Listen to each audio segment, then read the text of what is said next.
Bueno, ahora vamos a explicar lo que es el tema de electricidad. Está considerado dentro del bloque 3 de Física 2 y pues ya ustedes habían hecho una tarea, ¿verdad?, que se les encargó sobre los conceptos básicos, donde tenían ustedes que reforzar todos los conceptos que van a ser considerados a lo largo del bloque y pues que se necesitan reforzar para poder entender o comprender bien los términos que se van a estar usando o todo lo que se va a estar haciendo durante el bloque. Ahorita vamos a reforzar, para si no les quedó bien claro, ¿verdad?, con su tarea, algunos de los principales.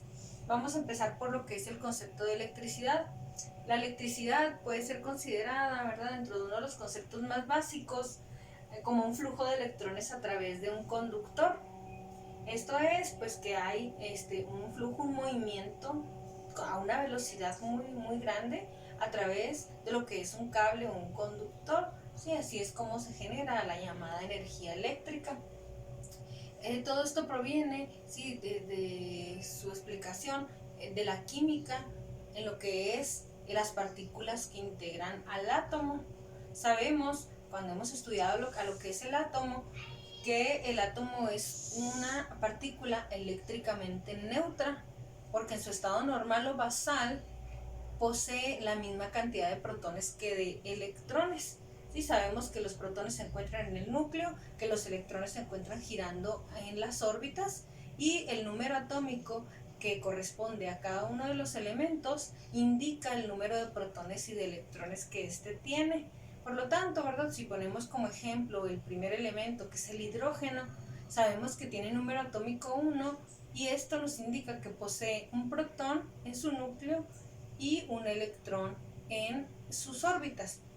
Los protones pueden conservarse ahí, sin embargo los electrones, que son los que están girando, son los que pueden llegar a salir, o bien ese elemento puede llegar a recibir también electrones que pueden ser otorgados por parte de otro elemento que esté ahí cerca, o de otro átomo, ¿verdad?, que esté cerca de él. Entonces, pues toda esta teoría, ¿verdad?, nos explica cómo hay un intercambio de electrones, ¿sí?, o bien una forma de compartir electrones entre átomos de distintos elementos, y esto hace pues que se den lo que son las mezclas, ¿verdad?, los compuestos, o bien la unión entre átomos.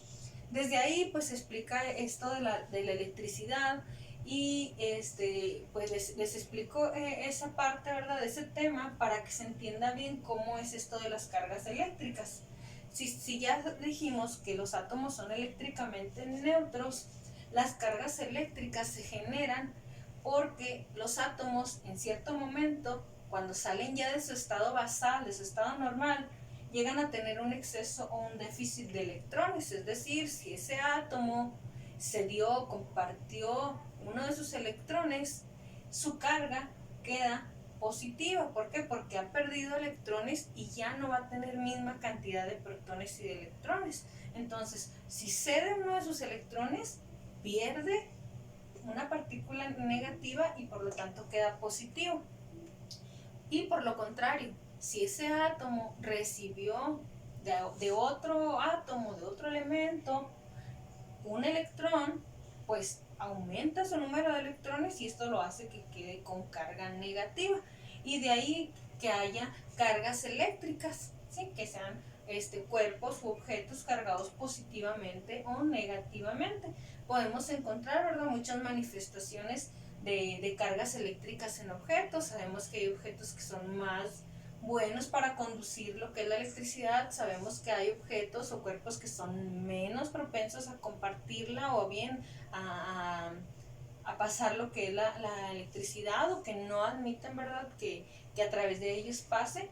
Y pues a esto le llamamos lo que es conductores o aislantes. Es otra de las tareas que también hicieron. El tema de conductores aislantes pues nos explica qué materiales, o bien que este objeto son buenos para conducir la electricidad. ¿Por qué? Porque son cuerpos o objetos que están hechos de materiales o de elementos que son fácilmente elementos que quedan cargados negativamente, y pues esto puede ayudarles a que sean buenos para conducir la electricidad. Mientras que hay otros materiales que no tienen esta propiedad y que son llamados aislantes, que no poseen la facilidad de poder transmitir o conducir lo que es la energía eléctrica. Sí, así que esta es la diferencia entre ellos y pues es otra de las actividades que tuvieron que hacer, ¿verdad? Y todo proveniente de esto de las cargas eléctricas. También hicieron otra actividad donde tenían que completar un esquema donde tenían que dibujar las líneas del campo eléctrico. ¿Cómo son las líneas de campo eléctrico? Dice que si un objeto bien está cargado, ¿verdad?, positivamente, el campo eléctrico que es invisible, que está alrededor de él, se dibuja de esta manera. Dice que lo que es un campo eléctrico de una partícula positiva, sus fuerzas o líneas de fuerza salen de él, mientras que lo contrario, si tenemos lo que es una carga eléctrica negativa, ¿sí?, el campo eléctrico que hay alrededor de él se dibuja poniendo las líneas de fuerza entrando hacia él. Por lo tanto, pues por ahí tenemos también explicado que lo que son cargas opuestas se van a atraer y cargas iguales se van a repeler o rechazar debido a este campo de fuerzas. ¿Sí? Si aquí tenemos una carga positiva y una carga negativa, de ellas salen, a esta entran, pues es ahí donde hay la unión, ¿verdad? Mientras que de están saliendo las líneas de fuerza, van y se pegan a las del negativo. Entonces es ahí donde se explica la facilidad de que haya atracción entre ellos y de que se peguen, de que se junten. Pero en lo que son las cargas iguales, tenemos pues lo contrario, ¿verdad? Si aquí tenemos dos cargas positivas, de ambas están saliendo sus líneas de fuerzas, lo único que hacen es que van y chocan y se repelen, se rechazan. Y en lo que es la negativa igual, ¿sí? Si en ellas o a través de ellas su campo está indicando que las líneas entran, pues simplemente son como hacerse indiferentes. ¿Por qué? Porque ahí ya entran sus líneas y como si ni se voltearan a ver, ¿verdad? Entonces es esto lo que nos explica por qué cargas diferentes se atraen, cargas iguales se rechazan. Bueno, ya después de haber explicado lo que era carga eléctrica, campo eléctrico, vamos a explicar ahora la teoría sobre el tema de ley de Coulomb.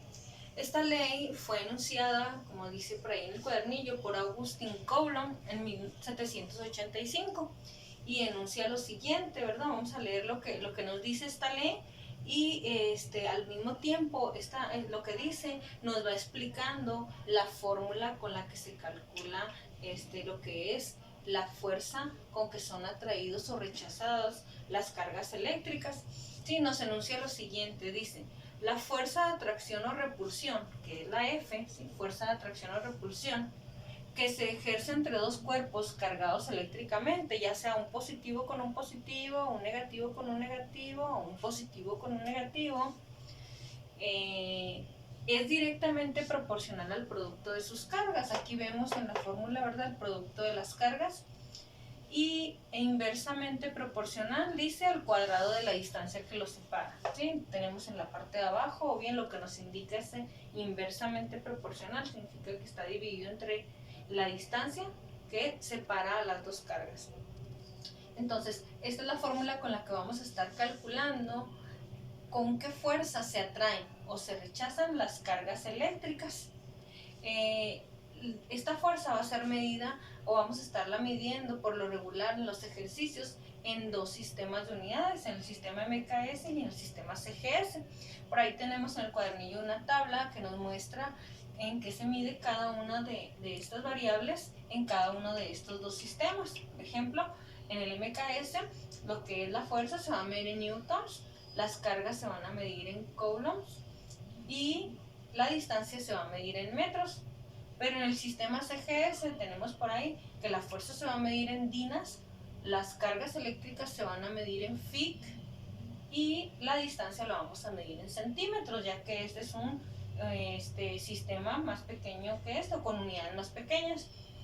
Y tenemos por ahí una K. Esta K es una constante de proporcionalidad eléctrica que, pues, como su nombre nos lo indica, ¿verdad?, siempre va a tener el mismo valor. Dependiendo del sistema que estemos usando, esa K va a valer cualquiera de estas dos cantidades. Si estamos trabajando en el sistema MKS, hay que darle un valor de 9 por 10 a la 9 Newton metro cuadrado sobre Coulomb cuadrado, lo que indica que todas las unidades en que van a estar trabajando los demás, que van a ser en el MKS, deben estar ajustadas a esta constante, ¿verdad? En Newton la fuerza, en metros la distancia y en Coulomb las cargas, para que sea compatible. Lo mismo pues si lo estamos trabajando pero en el CGS, le vamos a dar un valor a esa K de una dina centímetro cuadrado sobre Fic cuadrada, y pues deben de estar todas las unidades adaptadas a esta constante, la fuerza en dinas, la distancia en centímetros y las cargas en Fic. Entonces pues vamos a explicar algunos ejercicios ejemplos en los siguientes videos, para que vean cómo es que se aplica esta fórmula para poder calcular la fuerza de atracción o repulsión entre cargas eléctricas.